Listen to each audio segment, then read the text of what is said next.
नमस्कार, the beginning culture में आपका स्वागत है। आज हम बात करेंगे मुग़ल साम्राज्य के सबसे बहादुर और शांति प्रिय राजा जलालुद्दीन मोहम्मद अकबर के बारे में। तो चलिए शुरू करते हैं। मुग़ल शासनकाल में जितने भी राजा महाराजा हुए, उन सब में अकबर सबसे अलग, प्रभावशाली और शक्तिशाली राजा थे। अकबर एक बहुत ही बहादुर और शांति प्रिय राजा थे। उसकी सबसे खास बात ये कि उसने बचपन से राज्य चलाने का काम किया।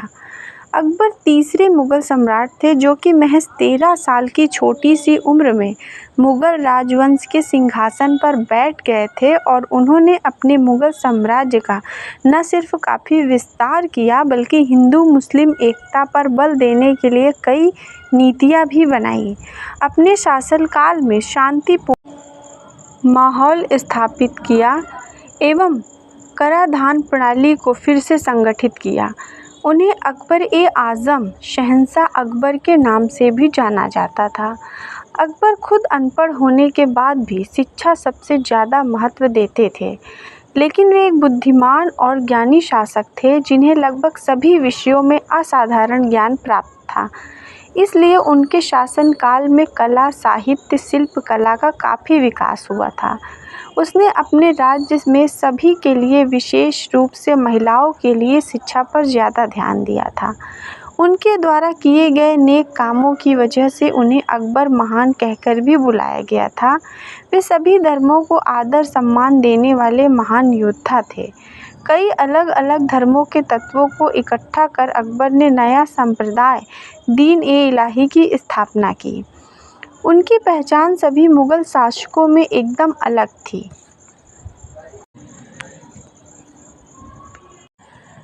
जलालुद्दीन अकबर को साधारणतः अकबर और फिर बाद में अकबर एक महान के नाम से जाना जाता था।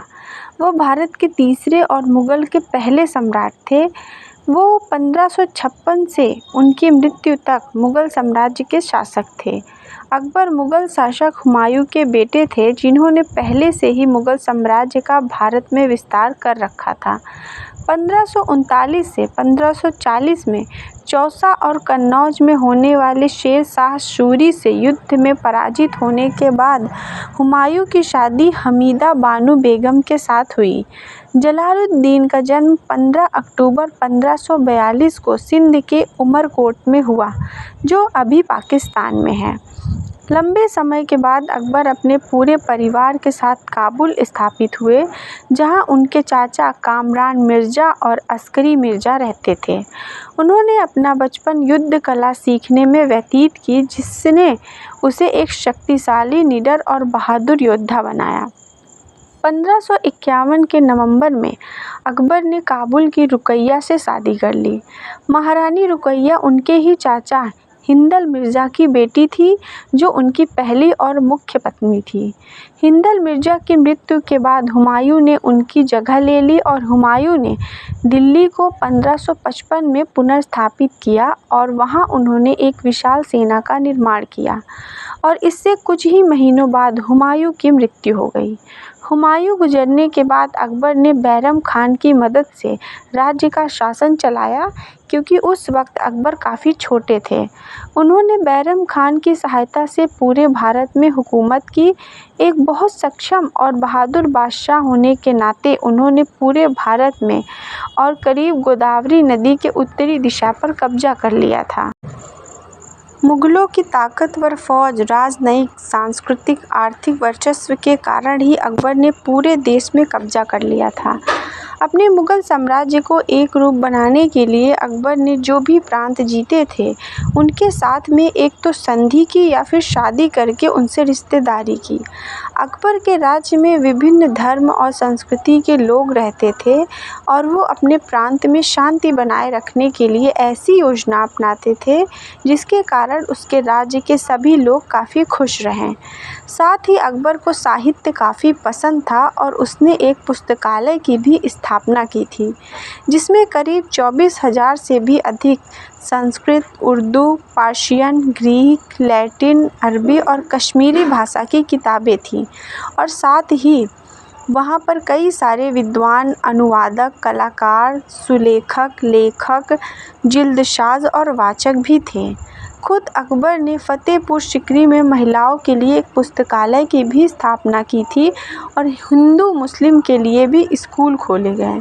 पूरी दुनिया के सभी कवि, वास्तुकार और शिल्पकार अकबर के दरबार में इकट्ठा होते थे, विभिन्न विषय पर चर्चा करते थे। अकबर ने दिल्ली, आगरा और फतेहपुर सीकरी में दरबार कला और साहित्य और शिक्षा के मुख्य केंद्र बन चुके थे। वक्त के साथ पर्शियन, इस्लामिक संस्कृति भारत के संस्कृति के साथ घुल मिल गई और उसमें एक नई इंडो पर्शियन संस्कृति ने जन्म लिया और इसका दर्शन मुगल काल में बनाए गए पेंटिंग और वास्तुकला में देखने को मिलता है।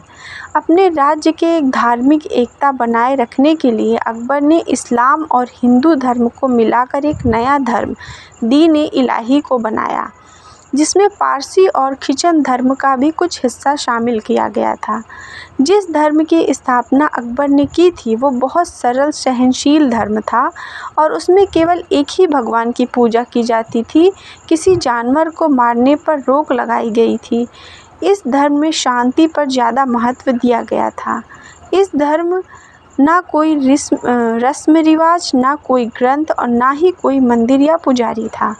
अकबर के दरबार में बहुत सारे लोग भी इस धर्म का पालन करते थे और वो अकबर को पैगंबर भी मानते थे। बीरबल भी इस धर्म का पालन करता था। भारत के इतिहास में अकबर के शासनकाल को काफ़ी महत्व दिया गया है।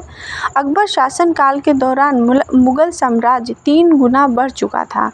उसने बहुत ही प्रभावी सेना का निर्माण किया था और कई सारी राजनयिक और सामाजिक सुधार भी लाए। अकबर को भारत के उदार शासकों में गिना जाता है। संपूर्ण मध्यकालीन इतिहास में वो एकमात्र ऐसे मुस्लिम शासक हुए हैं जिन्होंने हिंदू मुस्लिम एकता के महत्व को समझकर एक अखंड भारत निर्माण करने का प्रयास किया। भारत के प्रसिद्ध शासकों में मुगल सम्राट अकबर अग्रगण्य हैं। वो एकमात्र ऐसे मुगल शासक सम्राट थे जिन्होंने हिंदू बहुसंख्यकों के प्रति कुछ उदारता का परिचय दिया। अकबर ने हिंदू राजपूत राजकुमारी से भी विवाह भी किया। उनकी एक रानी जोधाबाई राजपूत थी। इतिहास में झांककर देखा जाए तो हमें जोधा अकबर की प्रेम कहानी विश्व प्रसिद्ध दिखाई देती है। वो ऐसे पहले राजा थे जिन्होंने मुस्लिम धर्म को छोड़कर अन्य धर्म के लोगों को बड़े पदों पर बिठाया था और साथ ही उन पर लगाया गया सांप्रदायिक कर भी खत्म कर दिया था। अकबर ने जो लोग मुस्लिम नहीं थे उनसे कर वसूल करना भी छोड़ दिया और वे ऐसा करने वाले पहले सम्राट थे और साथ ही जो मुस्लिम नहीं हैं उनका भरोसा जीतने वाले वो पहले सम्राट थे। विभिन्न धर्मों को एक साथ रखने की शुरुआत अकबर के समय हुई थी। अकबर के बाद उसका बेटा सलीम यानी जहांगीर राजा बना था। 3 अक्टूबर 1605 को पेचिश के कारण बीमार हो गए थे, मगर उसमें से वो कभी अच्छे नहीं हुए। ऐसा माना जाता है कि 27 अक्टूबर 1605 को अकबर की मृत्यु हो गई थी और उन्हें आगरा के सिकंदरा में दफनाया गया था।